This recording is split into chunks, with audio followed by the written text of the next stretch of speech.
In the midst of a frenetic night, a black car sped through the streets, its occupants embroiled in a dangerous game. The investigative team soon discovered that two men had been apprehended, their hands stained with the chaos of a relentless carjacking spree that had lasted the entire night. As detectives approached the victim's residence, a palpable tension filled the air. They meticulously ensured no one else lingered within.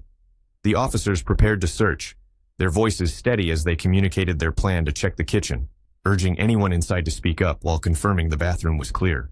In a harrowing account, a witness recalled the chilling moment when the suspect vehicle pulled up beside the victim's parked car.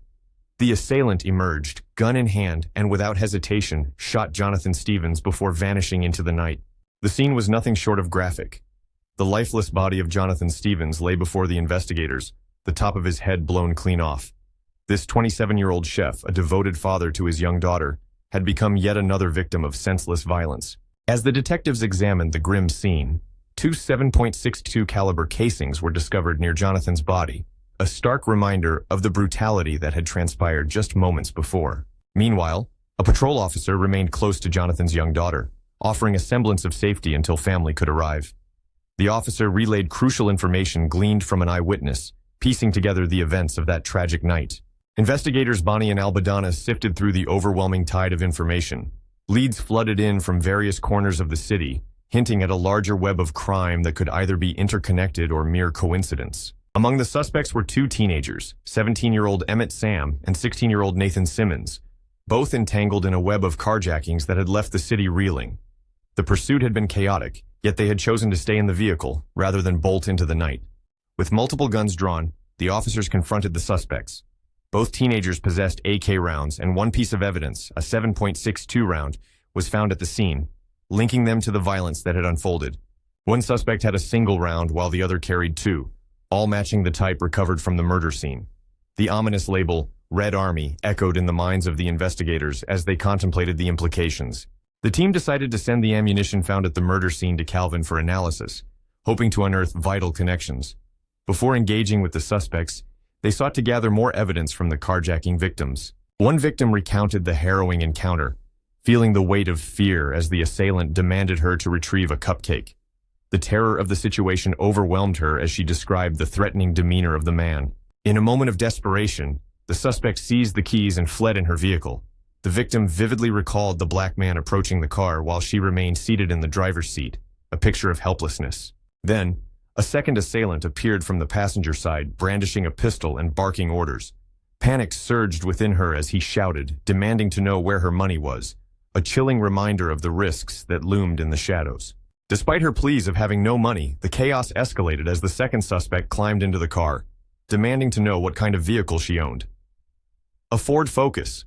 It's black," she replied, a detail that would soon prove significant. The description of the Ford Focus resonated with investigators. It was the same type of vehicle linked to the violence, a thread in the tapestry of a case that was rapidly unfolding before their eyes. As the hospital team worked diligently to stabilize Alvin, the detectives prepared for the next phase of their investigation.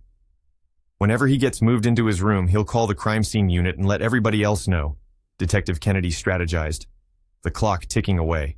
At the scene of the murder, detectives speculated that the suspects had abandoned their vehicle, a Focus, and subsequently sold the Charger.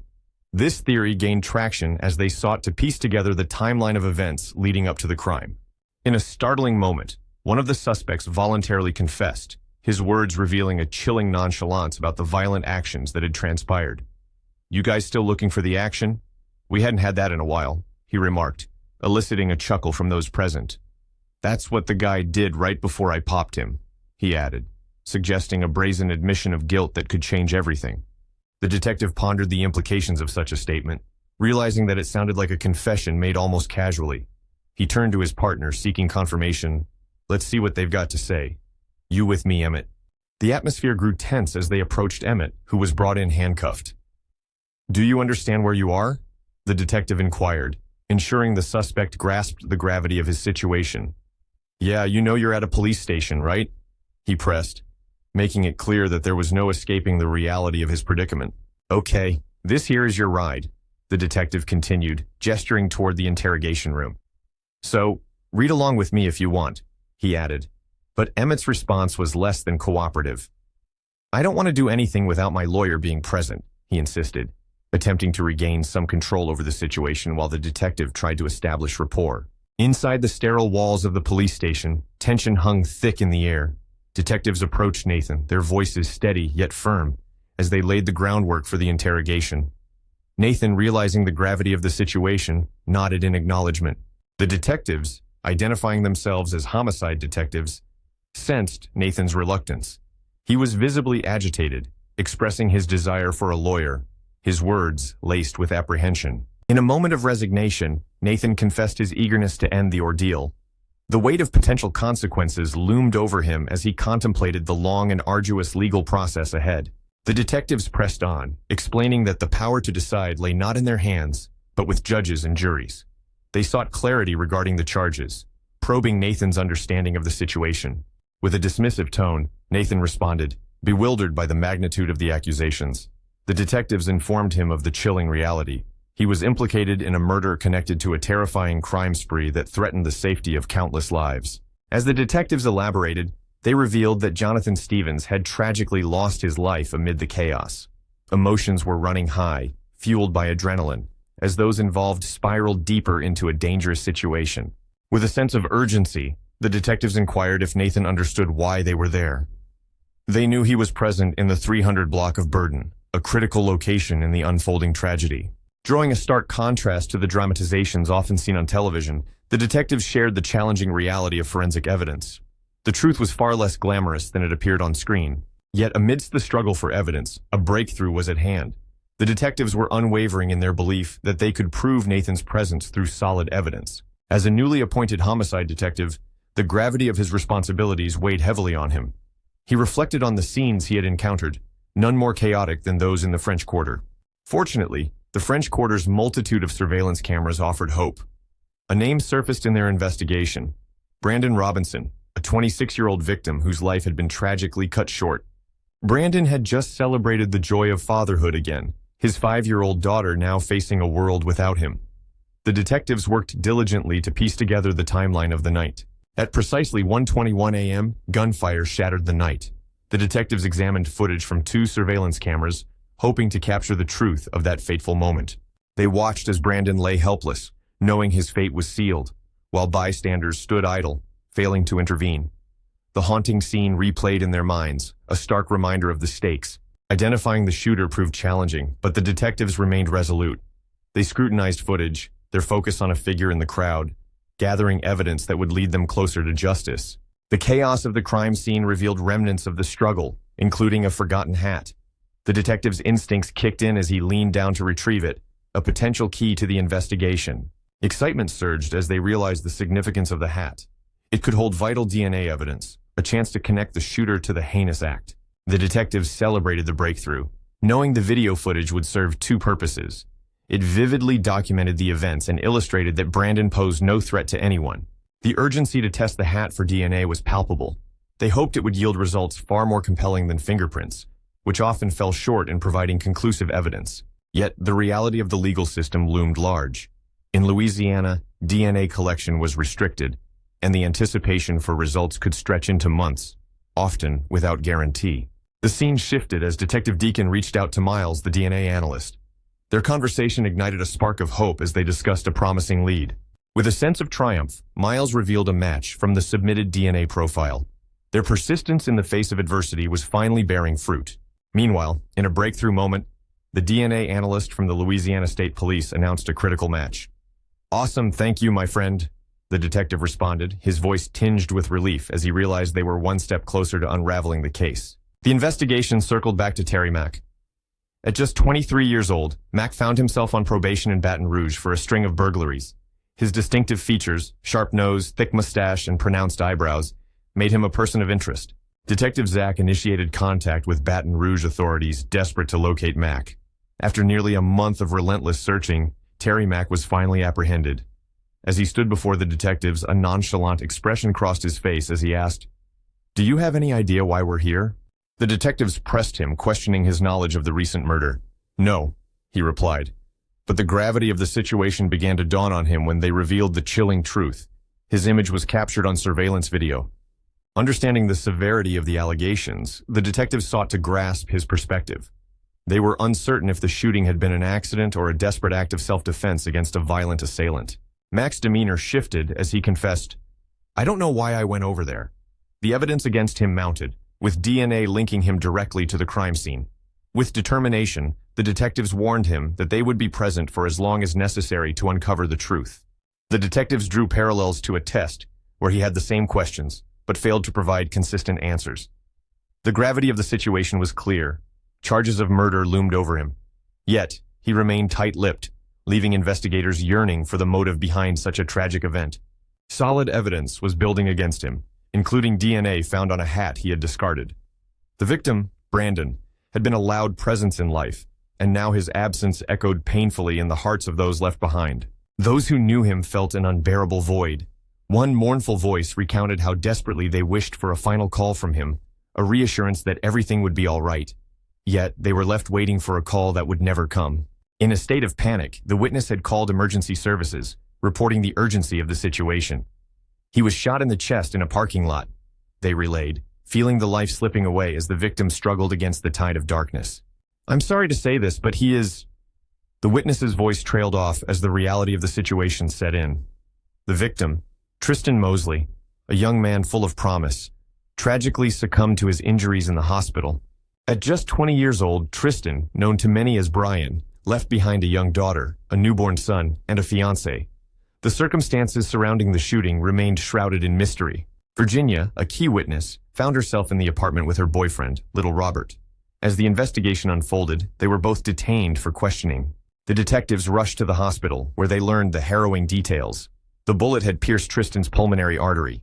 With such a grave injury, escape was impossible. Detective Jermaine Rogers prepared to interview Virginia, while Detective Nick Rapo focused on little Robert. They needed to piece together the puzzle of that fateful night. "What just happened?"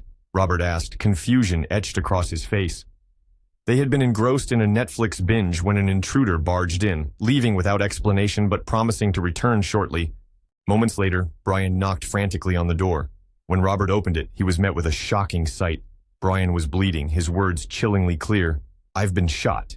In disbelief, Robert pressed for details, but Brian remained vague, merely urging him to call the police. The urgency of the situation compelled him to act without hesitation. Despite being indoors, they hadn't heard any gunfire. Yet, another witness noted a gunshot from above. A search team scoured the area, but the silence was deafening, leaving them frustrated and confused. The whereabouts of the victim during the shooting remained elusive. Only one person had reported hearing a gunshot, raising suspicion that crucial details were missing from the narrative. Detective Rogers received a call from Virginia's mother, heightening the tension. Junior Robert went to Junior's mother's house, she informed, casting a shadow of doubt over the unfolding events. A sense of foreboding settled in as the detective noted the inconsistencies in their stories. "Let's get to it," he resolved, determined to uncover the truth behind this tragic incident. As they approached the destination, the detectives braced themselves for what lay ahead. They were informed that Virginia's mother was in possession of the weapon, a twist that could change everything. Detectives were aware that the statements surrounding the case were not aligning. Tension hung in the air as they prepared to confront the witnesses. One witness, visibly anxious, resembled a frightened schoolchild, prompting the detectives to demand clarity from the beginning. The directive was clear: no distractions from the investigation. In the dim light of the living room, a young boy named Brian sat on the couch, fiddling with a gun, twisting it between his fingers. Parental instincts surged in the witness as he recalled his urgent admonition. "We didn't raise him like that." Suddenly, Brian leaped from the couch, flailing his arms in panic, exclaiming in shock. In an instant, he bolted through the front door, leaving chaos in his wake. The witness described how Brian clutched his chest as he raced outside onto the balcony. He recalled Brian's frantic movements as he reached the end, only to retreat, finally taking a seat in despair. The witness believed Brian's actions to be genuine, despite the skepticism surrounding the incident. He was resolute in his conviction, asserting that there was no forensic evidence to suggest foul play, affirming, "God doesn't do forensics, it won't show that he shot himself." With a fervent plea, he swore to the detectives that he was not lying. In a moment of vulnerability, he revealed his fear. "I panicked. I didn't know what to do." As the weight of the situation pressed heavily on him, he expressed his concern about being perceived as a suspect, acutely aware of the societal biases that painted him as a thug. "I'm the only black guy with dreadlocks in this area," he lamented, desperately insisting on his innocence. Fear coursed through him as he contemplated the consequences of being wrongfully accused. "I know the truth," he asserted, as detectives turned their attention to Virginia, another key witness. Virginia began recounting the events, confirming the narrative that Brian had accidentally shot himself while watching Netflix with Robert. Anxiety gripped her as she feared disbelief from the detectives. The racial dynamics weighed heavily on her, acknowledging the unsettling reality of the situation. "Because there are two white people and a black guy with dreadlocks, the fingers are going to be pointed at him," she explained, urging for a fair assessment of the truth. Detectives now awaited the autopsy results to corroborate the accounts they had gathered. With the medical examiner ruling Brian's death as accidental, it appeared that the pieces were aligning. Detectives expressed their frustrations with dishonesty, recognizing the importance of truth in unraveling the case. "When people lie to us, it can be annoying," one remarked, relieved when honesty surfaced among the witnesses. Brian was remembered fondly. He had a beautiful heart and adored his children, who would never witness their father celebrate their first birthdays. The haunting memory of him singing happy birthday to his daughter lingered as they buried him on her actual birthday. The emotional toll was palpable as the community grappled with the loss. The mysteries may have temporarily come to an end, but the journey of discovery is far from over. Be sure to hit the subscribe button and turn on notifications so you won't miss any thrilling cases. If you have any questions or theories, feel free to share them in the comments below. See you next time.